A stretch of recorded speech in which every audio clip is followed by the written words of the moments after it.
एक लड़की वंशिका जिसकी उम्र होती है 9 साल, वो अपने चाचा के साथ भदोही से जाती है डॉक्टर के पास।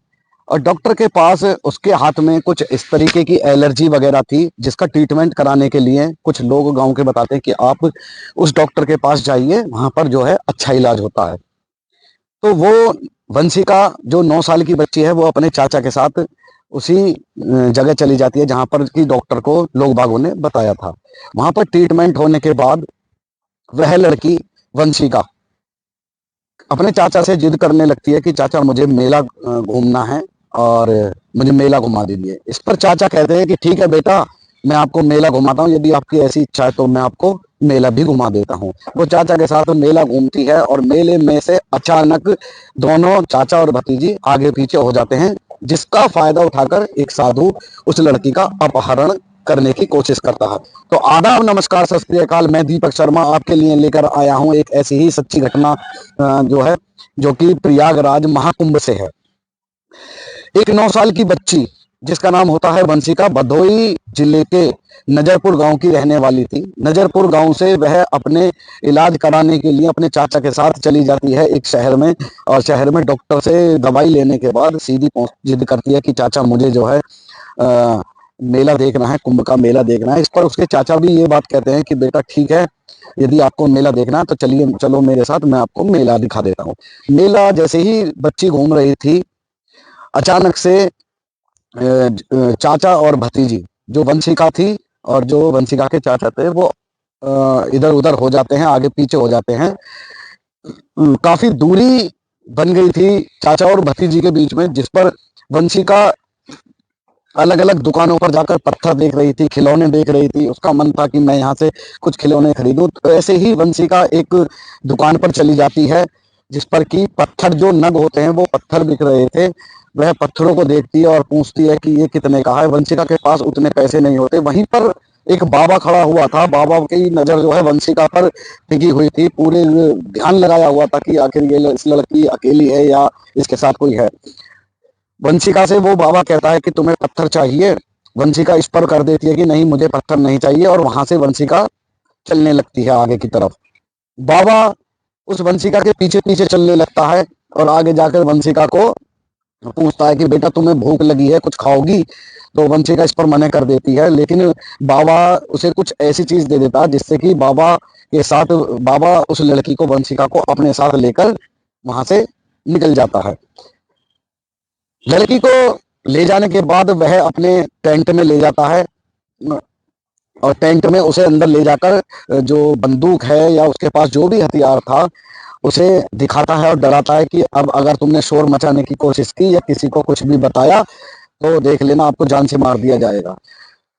तो इस पर वंशिका बहुत डर जाती है और वह सहमने लगती है, डरने लगती है, रोने लगती है। और बाबा ने उससे ये भी बोल दिया कि अगर जैसा हम बोलते हैं आप, तुम वैसा ही बोलोगी हर किसी के सामने। तो वंशिका को लेकर वह बाबा कुछ खिला रहा था। वंशिका रो रही थी, कपड़े भी उसके बहुत गंदे थे। और वंशिका को लेकर जैसे ही मेले में सेक्टर 20 में वह घूम रहा था, तो अचानक एक तख्त पर जाकर बैठ जाता है। जो पिलाई का टुकड़ा होता है उस पर जाकर बैठ जाता है और वंशिका को भी वहीं बिठा लेता है। इस पर जो कुछ एक मीडिया कर्मी थे, उनका मैं नाम नहीं लूंगा यहाँ पर, मीडिया कर्मी थे, उन्होंने अपना साहस दिखाया और उनके साहस को मैं यहाँ पर बहुत सैल्यूट करता हूँ कि उन्होंने इतना अच्छा काम यहाँ पर करके दिखाया। मेरे भाई, यदि मेले में इस तरीके की वारदातें हो रही हैं तो आप नजरअंदाज ना करें और नजदीकी पुलिस थाने में जाएं। हो सके यदि आप इस लायक हैं कि आप उसका सामना कर सकते हैं तो सामना करें। जैसे ही उस मीडिया कर्मी लंच के समय अपना टिफिन लेकर खाना खा रहा था, तभी उसकी नजर उस बाबा पर पड़ती है और उस बच्ची पर जो कि बाबा के पास बैठी हुई थी। वह उसे कुछ डाउट होता है बाबा के ऊपर कि बच्ची रो भी रही है। वह बाबा के पास जाता है और तुरंत ही बाबा के पास जाता है और अपना जो उनके साथी थे रिपोर्टर, उन्हें भी यहाँ पर सूचना देता है। सूचना देने के बाद बाबा से जब बातचीत की जाती है तो बाबा इधर उधर की बातें यहाँ पर बताता है और उनसे पूछा जाता है कि आपका नाम क्या है, तो संजय गिरी नाम बाबा यहाँ पर बताता है। जब वंशिका से पूछा जाता है तो वंशिका बहुत डरी हुई थी। सही से जो प्रश्न पूछे जा रहे थे, जो सवाल पूछे जा रहे थे, वो रिपोर्टर को नहीं बता रही थी। जो मीडिया कर्मी थे हमारे भाई, जिन्होंने आज इसे लड़की को बचाकर उसके घर तक सुरक्षित पहुंचाया है, उन्हें सही से बता नहीं पा रही थी। लेकिन मीडिया कर्मियों ने यहाँ पर साहस दिखाते हुए पुलिस को यहाँ पर सूचना दी। मौके पर पुलिस पहुंचती है, लेकिन हालांकि इससे पहले मीडिया कर्मी पर भी उस बाबा का एक दूसरा दोस्त आ जाता है, जो साथी था बाबा, वो आ जाता है। वो मीडिया कर्मियों पर मारपीट यहाँ पर करने लगता है। जैसे तैसे मीडिया कर्मी जान बचाकर पुलिस प्रशासन के पास पहुंचते। वहां पर एक उस टाइम दरोगा जी थे, जो इंचार्ज थे उस सेक्टर के। वो देरी ना करते हुए वहां पर पहुंचते हैं और बच्ची को, और जो संजय गिरी महाराज था और एक दूसरा साधु था, उनको यहाँ पर अपनी कस्टडी में ले लेते हैं। तो जब वंशिका से पूछा जा रहा था, उस टाइम वंशिका यही बात कह रही थी कि मैं अपनी मर्जी से आई हूँ। उससे पूछा जाता है कि आप कहाँ की रहने वाली हैं, तो इस पर वंशिका बताती है कि मैं नजरपुर गांव भदोई जिले की रहने वाली हूँ। उससे पूछा जाता है बेटा पापा का नंबर है आपके पास, तो कह देती है नहीं नंबर नहीं है। हालांकि पर्ची बच्चे की जेब में रखी हुई थी, पापा का नंबर रखा हुआ था। और फिर उससे पूछा जाता है कि आप पढ़ना चाहती हो, वो कहती है हाँ। और उससे पूछा जाता है कि आपको घर से कौन लेकर आया। पहले तो वो ये कह देती है कि मुझे संजय गिरी बाबा जी घर से लेकर आए हैं, लेकिन बाद में वो डरी हुई इतनी थी जिस पर कि पत्रकारों को पूरा का पूरा शक होने लगा था बाबा पर।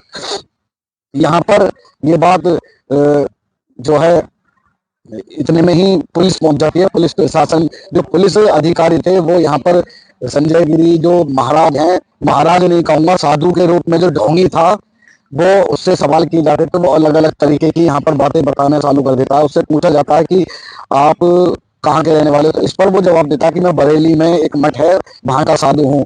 लेकिन ये नहीं बताता कि वो रहने वाला कहाँ का, पैदाइश कहाँ की है, कहाँ बरेली और कहाँ भदोई। तो इतना बड़ा अंतर देखकर पुलिस प्रशासन भी पूरा सतर्क हो जाता है, जिस पर बाबा को कस्टडी में ले लिया जाता है। उसके बाद बेटी जो वंशिका थी, उसकी जेब में एक पर्ची निकलती है जिस पर उसके पिताजी का नंबर लिखा हुआ था।